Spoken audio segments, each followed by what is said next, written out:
નમસ્કાર મિત્રો, જય દ્વારકાધીશ મિત્રો.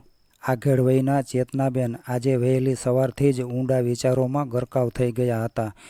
કોઈ કામમાં તેમનું મન લાગતું ન હતું. તેમને ઉદાસ જોઈને તેમના વૃદ્ધ બાપુજી બોલ્યા કે શું થયું છે ચેતના, તને કોઈ પરેશાની છે? એટલે ચેતનાબેન એક ઊંડો શ્વાસ લેતા બોલ્યા કે પોતાની નજર સામે જ પોતાના દીકરા અને વહુનો સંસાર ઉજળતો જોઈને એક માં કઈ રીતે ખુશ રહી શકે. કેટલી સમજાવવાની કોશિશ કરી હતી મેં એ બંનેને. આવી નાની મોટી વાતો તો બધાના ઘરમાં થતી જ રહે છે. ઝઘડાને જેટલો ખેંચવામાં આવે એટલો મોટો થતો જાય છે. પરંતુ આજકાલના છોકરાઓ કંઈ સાંભળે તો ને. કાલે કોર્ટની તારીખ છે અને ત્યાર પછી હંમેશ માટે તે બંને અલગ થઈ જશે. ચેતનાબેનની વાતનો જવાબ દેતા તેમના બાપુજી બોલ્યા કે બેટા, વર્ષો પહેલાં હું અને તારી બા આવી જ માનસિક પીડામાંથી પસાર થયા હતા.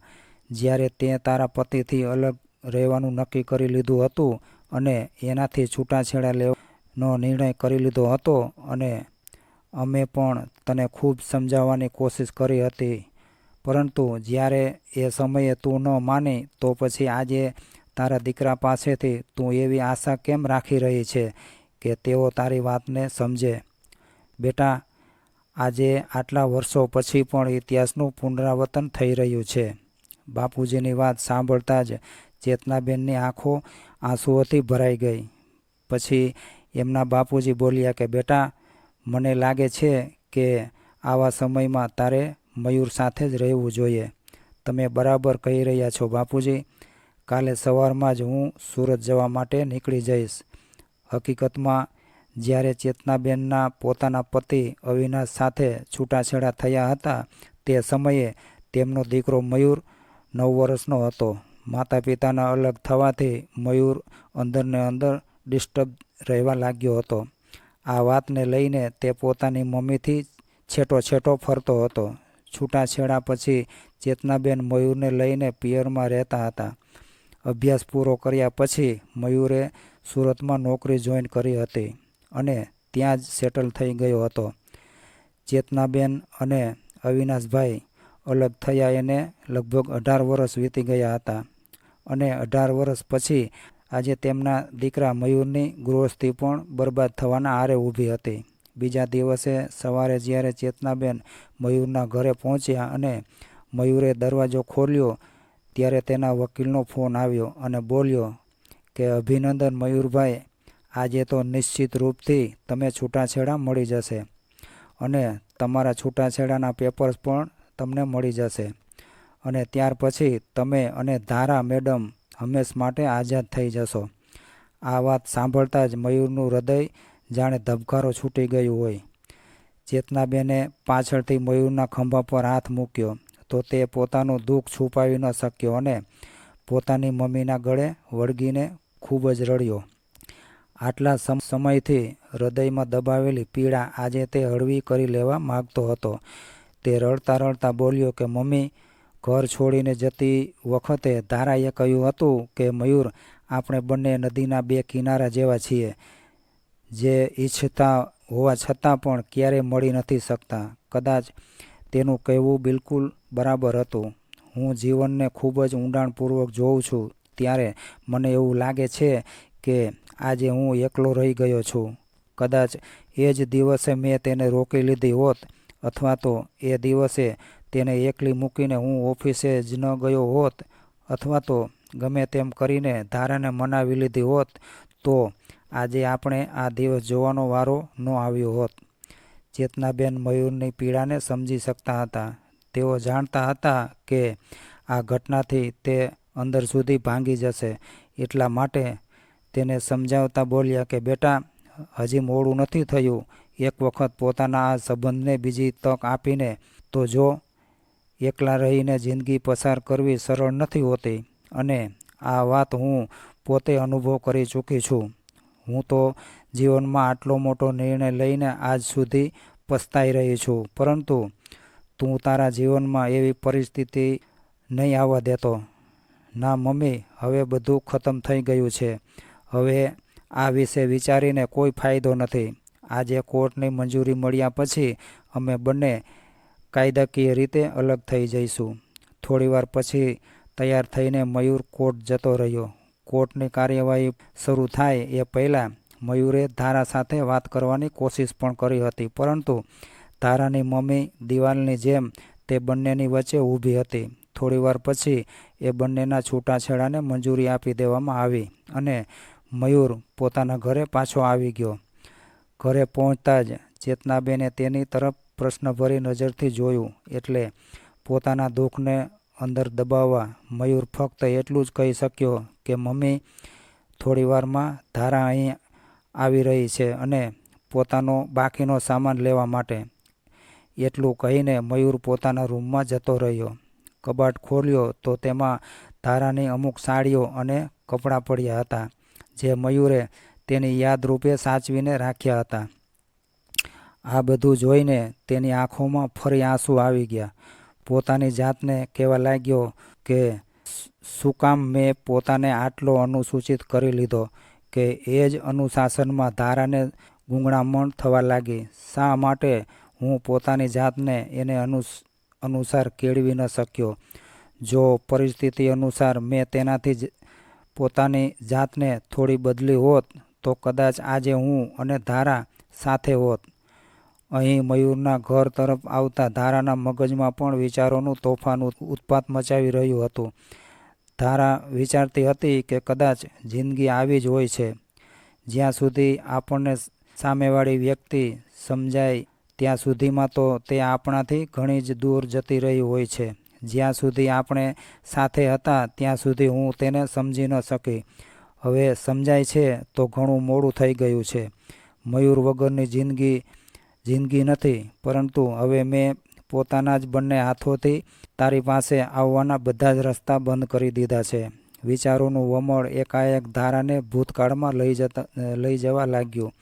મયુર અને ધારા કોલેજમાં સાથે જ ભણતા હતા. આમ તો ધારાનું ધ્યાન ક્યારેય પણ મયુર તરફ ગયું ન હતું, પરંતુ જ્યારે મયુરે પહેલા વર્ષમાં ટોપ કર્યું હતું તો તે આશ્ચર્ય પામી ગઈ કે કોઈ છોકરાનું રિઝલ્ટ પણ આટલું સારું આવી શકે છે. મયુરની અભ્યાસમાં આટલી રુચિ જોઈને તે તેની તરફ આકર્ષિત થવા લાગી હતી. ધીરે ધીરે બંને વચ્ચે વાતચીત શરૂ થઈ ગઈ અને થોડા સમય પછી તો તે બંને એકબીજાને પસંદ કરવા લાગ્યા, પરંતુ બંનેમાંથી કોઈએ પણ પોતાના મનની વાત બીજાને કહી નહોતી. કોલેજનો છેલ્લો દિવસ હતો ત્યારે ધારા મયુર પાસે આવી અને બોલી કે મયુર, હું આપણી આ દોસ્તીને એક સંબંધનું નામ દેવા માગું છું અને જીવનભર હું તારી સાથે રહેવા માગું છું. શું તું પણ મને પસંદ કરે છે? આ સાંભળીને મયુર થોડીવાર માટે ચૂપ રહ્યો અને પછી ધીરેથી બોલ્યો કે હા ધારા, હું પણ તારી સાથે લગ્ન કરવા માગું છું. એવું કહેતા તેણે ધારાના હાથને પોતાના હાથમાં લઈ લીધો. બંને જણાએ એકબીજા સાથે લગ્ન કરવાનો નિર્ણય કરી લીધો, પરંતુ બંનેની જાતિ અલગ અલગ હોવાથી બંને માટે લગ્ન કરવા એટલા સરળ પણ ન હતા. મયુરના પરિવારમાં તો કોઈને કંઈ વાંધો ન હતો, પરંતુ ધારાના માતા પિતા માનવા માટે તૈયાર ન હતા. બીજી બાજુ ધારા પણ પોતાના નિર્ણય પર અડગ રહી કે લગ્ન કરશે તો બસ મયુર સાથે જ, નહીંતર પોતાની જિંદગી ખતમ કરી નાખશે. આખરે ધારાના માતા પિતાએ પણ ઉદાસ મનથી આ સંબંધને મંજૂરી આપી દીધી, પરંતુ ક્યારેય પણ મયુરને પોતાના જમાઈના રૂપમાં અપનાવી ન શક્યા. કોલેજ પાસ કર્યા પછી ધારા અને મયુરના લગ્ન થઈ ગયા. ધારા પોતાના લગ્ન પછીની એ સુંદર પળોને યાદ કરવા લાગી. જ્યારે લગ્ન પછી ધારાએ પહેલી વખત મયુરના ઘરમાં પગ મૂક્યો હતો, ત્યારે મયુરે એક પેપર ઉપર તેના પગલાંના નિશાન લીધા હતા અને થોડા દિવસ પછી તે પેપરને એક ફોટો ફ્રેમમાં મઢાવીને ઘરે લઈ આવ્યો હતો. જ્યારે ધારાએ આ બધું જોયું તો તે અચરજથી બોલી, અરે, આ મારા પગલાંના નિશાન તો તે ત્યારે જ લીધા હતા જ્યારે હું આ ઘરમાં પહેલી વખત આવી હતી, પરંતુ આ મારા કંકુ પગલાંને ફોટો ફ્રેમમાં શું કામ મઢાવ્યા છે? એટલે મયુર બોલ્યો કે ધારા, એક દીકરીના માતા પિતા પોતાની દીકરીને એક અજાણ્યા વ્યક્તિ સાથે જીવનભર સાથ નિભાવવા માટે તેને સોંપી દે છે તો તે વ્યક્તિની પણ ફરજમાં આવે છે કે એ પોતાના ઘરની લક્ષ્મીને એ જ પ્રેમ અને સન્માન આપે જેટલો પ્રેમ અને સન્માન તેના માતા પિતા ઘરમાં મળતો હતો. બસ આ જ દિશામાં આ મારી એક નાનકડી એવી કોશિશ છે. મયુરના આ વિચારો જાણીને ધારા હેરાન રહી ગઈ. પછી તેને ખ્યાલ આવવા લાગ્યો કે લગ્ન પછી મયુર સવારમાં સૂરજ ઉગતા પહેલાં જ ઉઠીને લગભગ ઘરના બધા જ કામ પતાવી દેતો હતો અને પછી નાહી ધોઈને પૂજાપાઠ કરીને ધારાને ઉઠાડતો હતો. એ બધા દ્રશ્યો જાણે કોઈ ચલચિત્રની જેમ તેની આંખોની સામે દેખાવા લાગ્યા હતા. બારી ખોલતા મયુરે કહ્યું કે ગુડ મોર્નિંગ ધારા, ઉઠ, સવાર થઈ ગયું છે. પરંતુ ધારા તો જાણે નીંદરમાંથી ઉઠવા માગતી જ નહોતી. પછી મયુરે કહ્યું કે ધારા ઉઠ, તારા માટે કડક ચા બનાવીને હું લઈ આવ્યો છું. સૂરજના પહેલા કિરણોની સાથે ચાની ચુસ્કીનો તું આનંદ લે. ત્યારે ધારા ખૂબ જ મુશ્કેલીથી નીંદરમાંથી ઉઠી અને બોલી, good morning my dear husband. મને લાગે છે કે આજે પણ સવારમાં ઉઠીને તે પોતાના બધા જ કામ પતાવી લીધા લાગે છે. હા ધારા, બધા જ કામ થઈ ગયા છે. યોગ, પ્રાણાયામ, ઘરની સાફ સફાઈ, વાસણ, કપડાં અને કચરા પોતા પણ કરી નાખ્યા છે. ફક્ત એક કપડાં સૂકવવાના બાકી છે. એટલે ધારા બોલી કે અરે મયુર, સવારમાં આ બધા કામ કરવામાં તું તારી નીંદર શું કામ બગાડે છે? તારા ઓફિસ ગયા પછી હું આ બધા કામ કરી લઈશ. તું ખાલી પોતાની ઓફિસનું કામ સંભાળ, ઘરના કામની ચિંતા નહીં કર. એટલે મયુર બોલ્યો કે અરે ધારા, મને સમયસર બધા કામ કરવા ખૂબ જ ગમે છે. સમયસર બધા કામ થઈ જાય તો પરિણામ પણ સારું મળે છે. પ્રકૃતિને તો તું જો કેટલું સમયસર એ પોતાનું કામ કરે છે. એટલે ધારાએ મોઢું બગાડતા પૂછ્યું કે આ પ્રકૃતિ કોણ છે? એટલે મયુર બોલ્યો કે ધારા, પ્રકૃતિ એટલે કુદરત પોતે જ. જેમ સૂરજ પોતાના સમયસર ઉગે છે અને સમયસર આથમે છે, ધરતી અનુશાસનથી જ પોતાની ધરી પર ફરતી રહે છે, નદી પોતાની ગતિથી જ વહેતી રહે છે, એટલા માટે મનુષ્ય પણ પોતાનું કામ સમયસર કરી લેવું જોઈએ. અને આમ પણ આ બધું કામ કરવામાં મારો ખૂબ જ ફાયદો છે. એટલે ધારાએ પ્રશ્નાર્થ ભાવે પૂછ્યું કે તારો ફાયદો કઈ રીતે?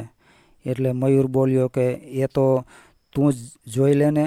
આપણે આપણા કાર્યો સમયસર કરીએ તો આપણામાં સારી આદત પડે છે. અને બીજું એ કે સવારમાં ઘરના બધા કામ કરવાથી સારી એવી કસરત પણ થઈ જાય છે. તેથી સ્વાસ્થ્ય પણ સારું રહે છે. અને હું મારી શ્રીમતીજીના ભાગનું થોડું કામ કરી લઉં તો તેનાથી મારી શ્રીમતીજી પણ ખુશ થઈ જાય છે. અને જો તે ખુશ થઈ ગઈ તો પછી મારો તો ફાયદો જ ફાયદો. એટલે ધારા હસીને બોલી કે અચ્છા, તો આમ વાત છે એમને? પછી મયુરે કહ્યું કે આમ પણ આ ઘર મારું જ છે ને? એટલે ધારાએ કહ્યું કે તારું છે એનો શું મતલબ? ના ધારા, એવી વાત નથી. આ ઘર આપણા બંનેનું છે, આપણા સપનાનું ઘર. અને આપણા બંનેથી જ આ ઘર શોભે છે. નહીતર પથ્થર અને સિમેન્ટથી બનેલા મકાનમાં બીજું શું હોય? અને આ ઘર આપણા બંનેનું છે તો ઘરનું કામ ફક્ત તું એકલી જ શું કામ કરે? અને એવું ક્યાં લખ્યું છે કે ઘરના કામ ફક્ત સ્ત્રીઓએ જ કરવા જોઈએ અને પુરુષોએ નહીં? શું પત્ની જીવનભર વાસણ કપડાં ધોતી રહે? ક્યારે પુરુષ ના ધોઈ શકે? અને કામ તો કામ જ હોય છે ને. જેની પાસે સમય હોય તે કરી શકે છે. હવે તું એ કહે કે ચા કેવી બની છે? અરે પતિદેવ, તમે ચા બનાવો અને મને પસંદ ન આવે એવું કેમ બને? ધારાએ હસીને કહ્યું. એટલે મયુર બોલ્યો કે બસ તારી આ મુસ્કાન પર જ તો હું ફિદા થઈ ગયો છું. એટલું કહેતા જ મયુરે ધારાને ગળે વળગાડી દીધી. પછી ધારા બોલી કે મયુર, દિવાળી નજીક આવી રહી છે, તેથી આજે સાંજે મારા મમ્મી પપ્પા મીઠાઈ દેવા માટે ઘરે આવવાના છે, તો તું જલ્દી ઘરે આવી જજે. અરે તું ચિંતા નહીં કર, હું જલ્દી ઘરે આવી જઈશ અને તેમના માટે પોતાના હાથેથી ખાસ પકવાન પણ તૈયાર કરી લઈશ. આંગળીઓ ચાટતા રહી જશે તારા મમ્મી પપ્પા. સાંજે જ્યારે ધારાના મમ્મી પપ્પા આવ્યા તો મયુરની આગતા સ્વાગતા જોઈને એ તો એના જમાઈના વખાણના પુલ બાંધવા લાગ્યા. આવી રીતે દિવસો પસાર થઈ રહ્યા હતા. એમાં એક દિવસ સાંજે મયુર ઓફિસેથી ઘરે આવ્યો તો ધારા તે સમયે પોતાના મોબાઈલમાં વ્યસ્ત હતી. કદાચ બહેનપણીઓ સાથે વોટ્સએપ ગ્રુપમાં ચેટ કરી રહી હતી. ઘરે આવતા જ રસોડામાંથી કંઈક વાસ આવતા મયુર રસોડામાં ગયો અને ગેસ બંધ કરીને બહાર આવીને બોલ્યો કે ધારા, રસોડામાં બધું શાક બળી ગયું છે અને તું અહીં ફોનમાં ખોવાઈ ગયેલી છો. તને મેં કેટલી વાર કહ્યું છે કે ફોનમાં એટલી બધી ખોવાઈ ના જા કે હકીકતની દુનિયામાંથી બધા સંબંધો તૂટી જાય. એટલે ધારા ચીડાઈને બોલી કે જ્યારે હોય ત્યારે બસ ફોન ફોન ને ફોન જ. મને તો સમજાતું નથી કે ફોનથી તમને વાંધો શું છે. હંમેશા મારા ફોન અથવા તો સોશિયલ મીડિયા સાઇટ વિશે કોઈને કોઈ ટીકા ટિપ્પણી તું કરતો જ રહે છે. જોતો ખરો કે દુનિયા ક્યાંથી ક્યાં પહોંચી ગઈ છે અને તું તો આદમના જમાનામાં જીવે છે ને. ક્યારે કોઈ સોશિયલ મીડિયા સાઇટ ઉપર પોતાનું કોઈ એકાઉન્ટ બનાવ્યું છે જેથી તને ખબર પડે કે દુનિયા કેવી છે, કેટલી રંગીન છે આ દુનિયા, કેટલી સુંદર છે, જ્યાં નવા નવા મિત્રો બનાવી શકીએ છીએ, જ્યાં એક અલગ જ દુનિયા જોવા મળે છે.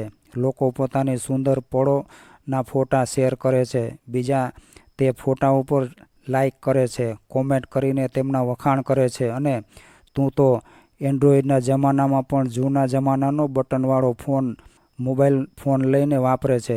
તારા કપડાં તો જો આદમના જમાનાના હોય એવું લાગે છે. શું સફેદ અને કાળા રંગ સિવાય બીજા કોઈ રંગ જ આ દુનિયામાં નથી?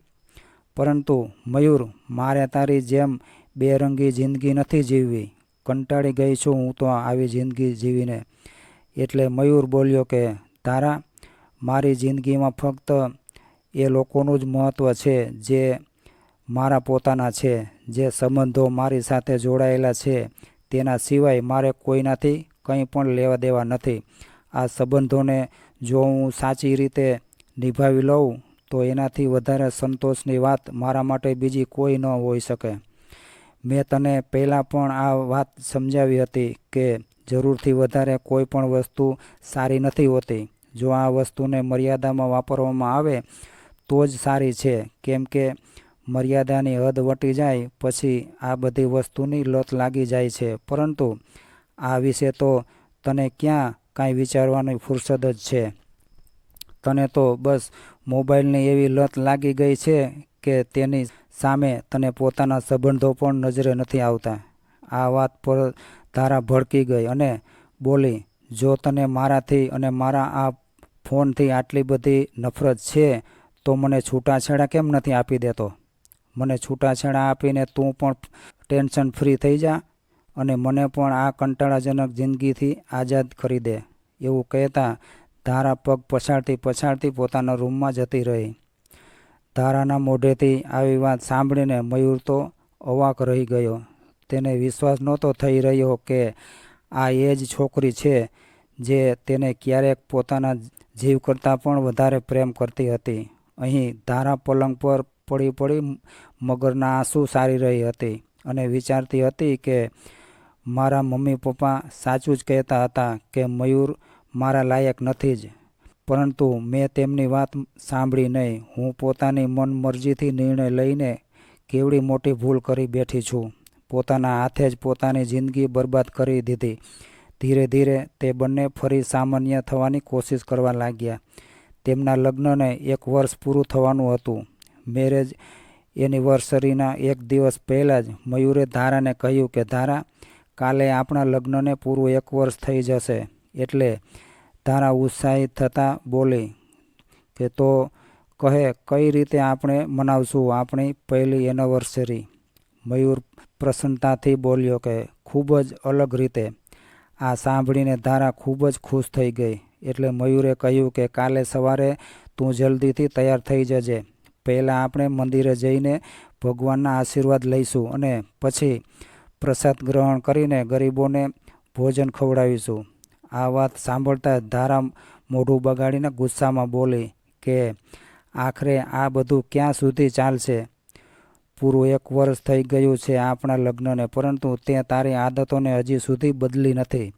ના કોઈ એક્સાઇટમેન્ટ છે, ના કોઈ એન્ટરટેનમેન્ટ. અરે કેટલો બોરિંગ માણસ છો તું કે તારી પત્નીને એક સરપ્રાઈઝ પણ નથી આપી શકતો.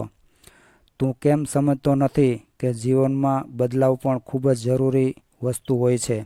નિરાશ જિંદગી કેટલી કંટાળાજનક હોય છે. શું ફક્ત પ્રેમના સહારે જ આખી જિંદગી ગુજારી શકાય? અરે, માણસને પોતાની જિંદગીમાં થોડા સપના પણ હોય છે, થોડીક ઈચ્છાઓ પણ હોય છે. બીજા માણસોને તો તું જો, કેટલા મોડર્ન છે, કેટલા એડવાન્સ છે, અને એવી રીતે જ જીવન જીવવામાં મજા છે. મને તો એવી રીતે જ જીવવું ગમે છે. Late night party, dinner, birthday cake party, આ બધું તો તારી જિંદગીથી માઇલો દૂર છે. તું જાણે છે મયુર, મારી બહેનપણી સરિતા, એના લગ્ન પણ એ જ દિવસે થયા હતા જે દિવસે આપણા લગ્ન થયા હતા. પરંતુ આ 1 વર્ષમાં તે 2 વખત પોતાના પતિ સાથે ફોરેનના ટૂર પર જઈ આવી છે, અને ઇન્ડિયામાં તો ખબર નહીં કેટલી બધી જગ્યાએ ફરી ચૂકી છે, અને પોતાના સારા સારા ફોટાઓ પાડીને સોશિયલ મીડિયા ઉપર પોસ્ટ કરે છે. એકબીજા સાથે તે બંને જણા કેટલા ખુશ દેખાય છે. મારી બીજી બહેનપણી પ્રીતિને તો તું જો, 2 દિવસ પહેલાં તેનો જન્મદિવસ હતો, તો તેના હસબન્ડે તેને એક જોરદાર સરપ્રાઈઝ આપી હતી. એક્સાઇટમેન્ટ હતી તેના ચહેરા પર, કેટલી ખુશ હતી એ.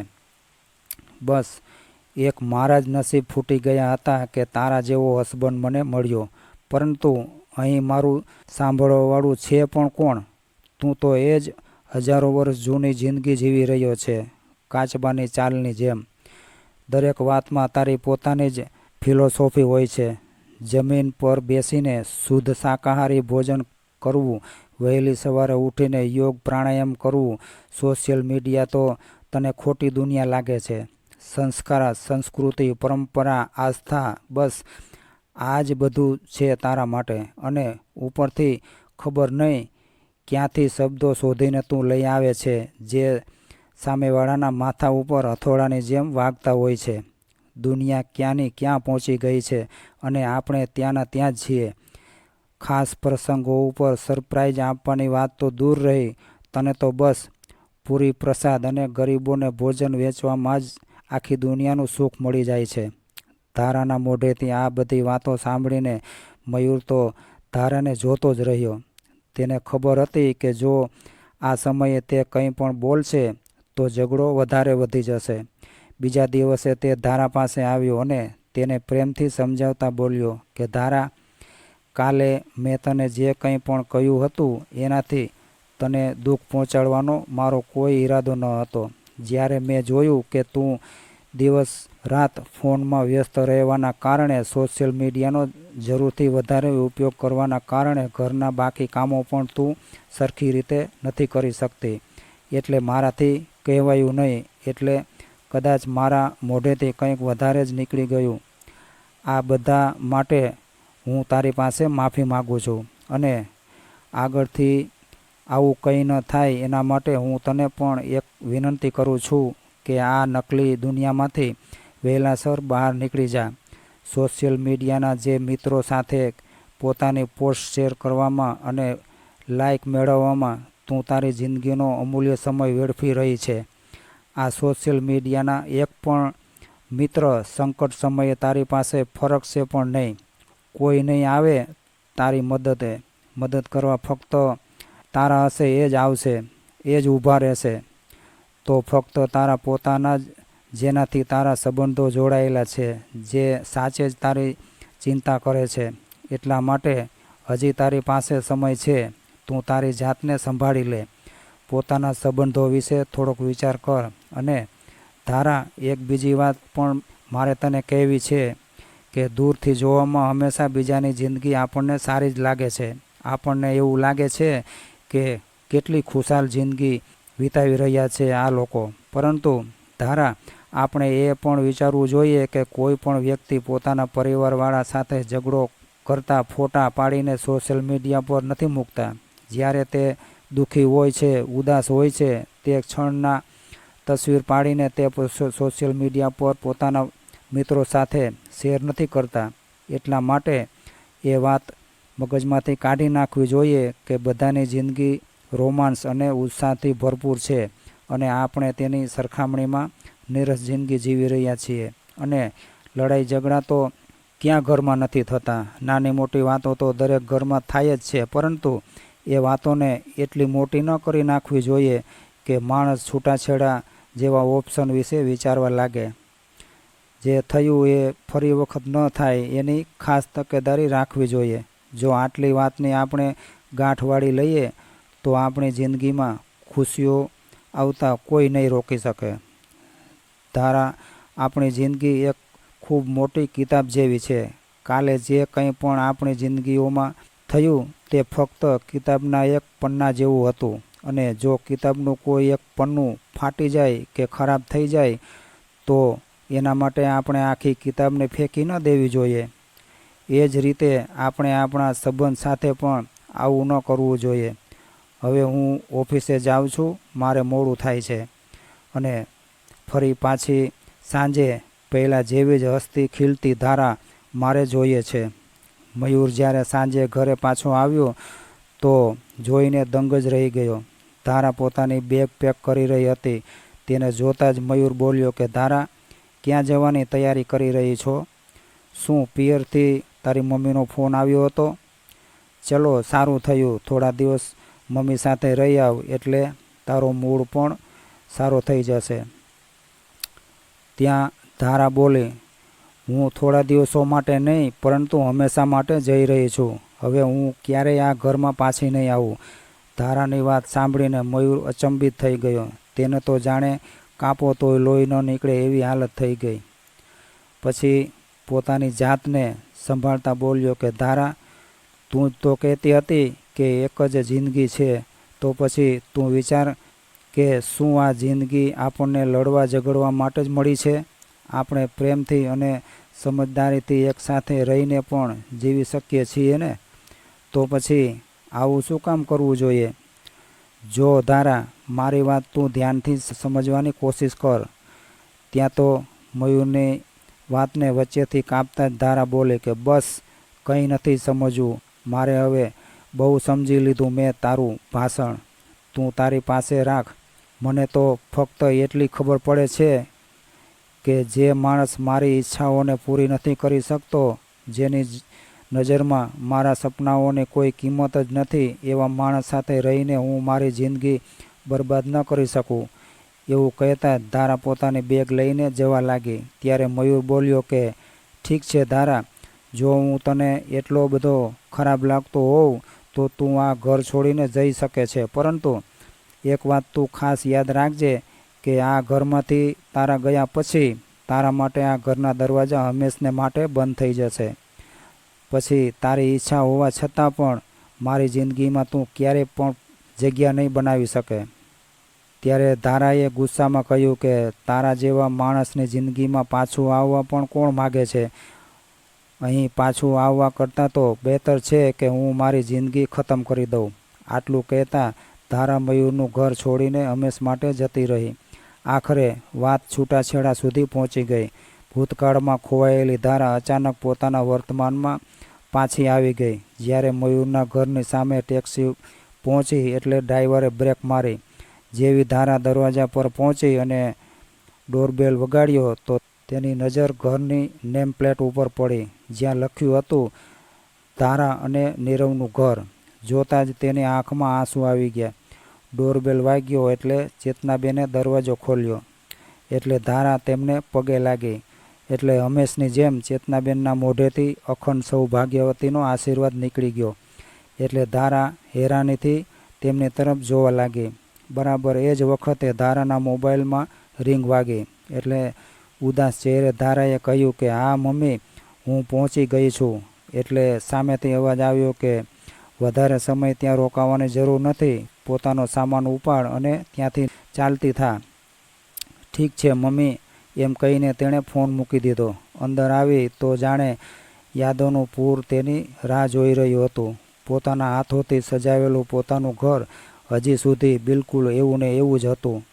સામેની દિવાલ પર દુલ્હનના રૂપમાં સજેલી ધારાનો એક સુંદર ફોટો લાગેલો હતો, જે આજે તેને પૂછી રહ્યો હતો કે કેમ ધારા, તે કરી લીધા પોતાના સપના પૂરા?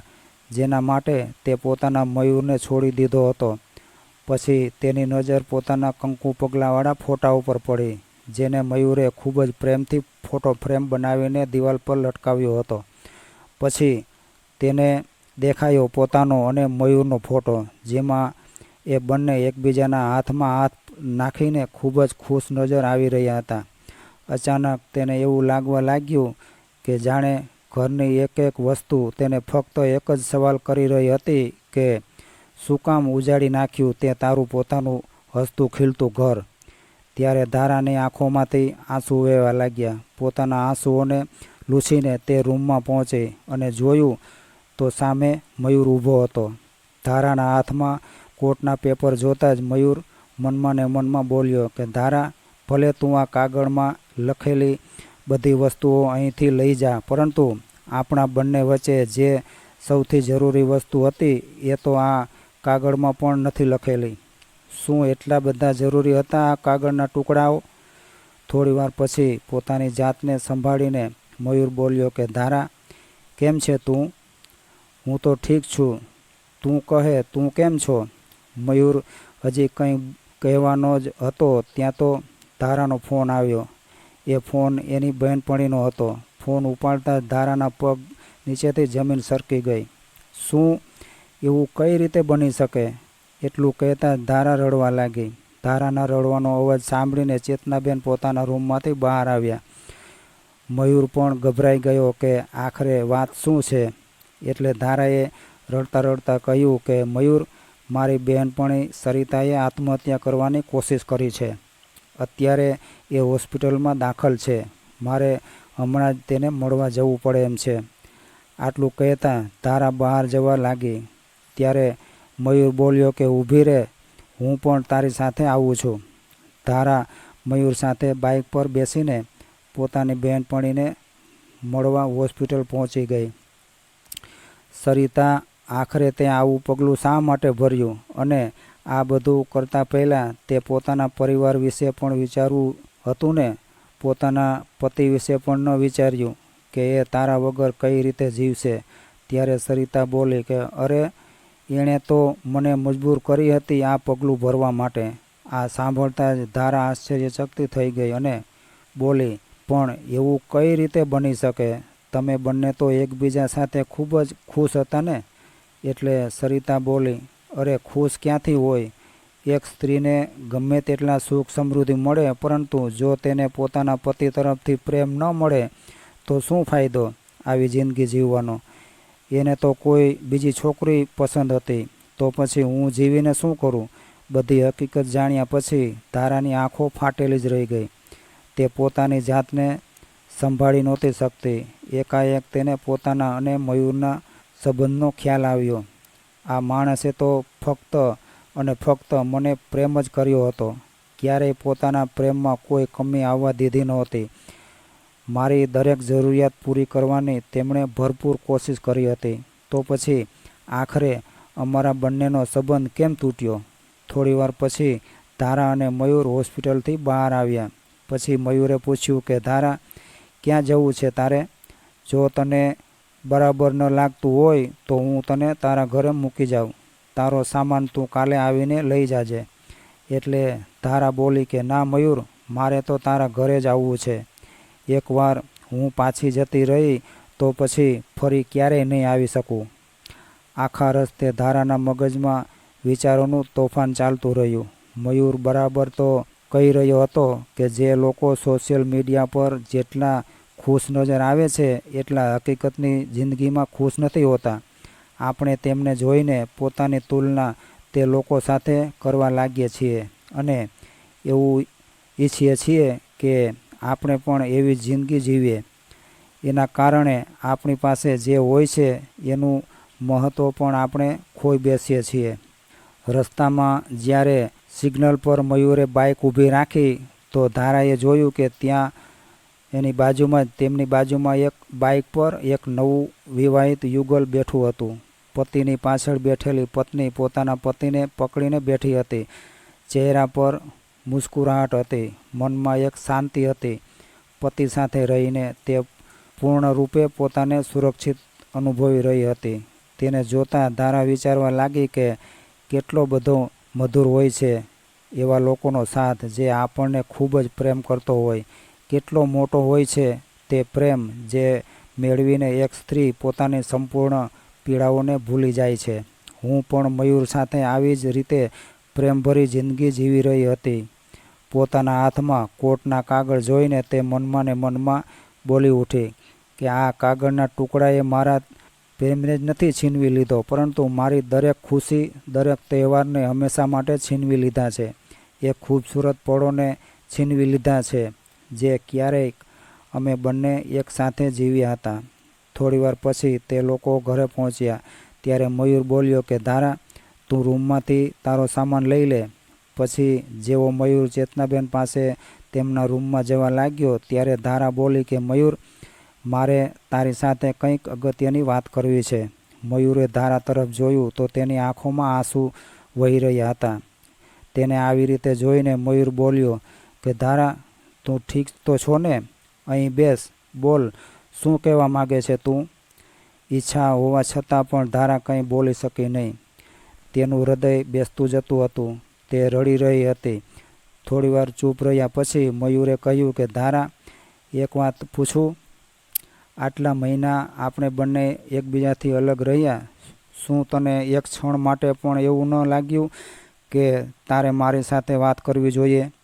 એક વખત મને ફોન તો કરવો હતો. શું આટલો બધો નબળો હતો આપણો સંબંધ? કહેતા કહેતા મયુરનો અવાજ પણ રૂંધાવા લાગ્યો. એટલે ધારા બોલે કે સાચું કહું મયુર, ઘરેથી જવાનો નિર્ણય લઈને મેં મારા જ પગ ઉપર કુવાડી મારી હતી. તારાથી થોડી નારાજગીના લીધે મેં બીજાને આપણા બંને વચ્ચે આવવાની પરવાનગી આપી દીધી હતી. મારા પોતાના જ લોકોએ મારા ગુસ્સાને ક્યારે નફરતમાં બદલી નાખ્યો એની મને ખબર પણ ન પડી. અને જ્યારે આ વાતનો મને અહેસાસ થયો ત્યાં સુધીમાં તો હું કોર્ટના પેપર પર સાઇન કરી ચૂકી હતી.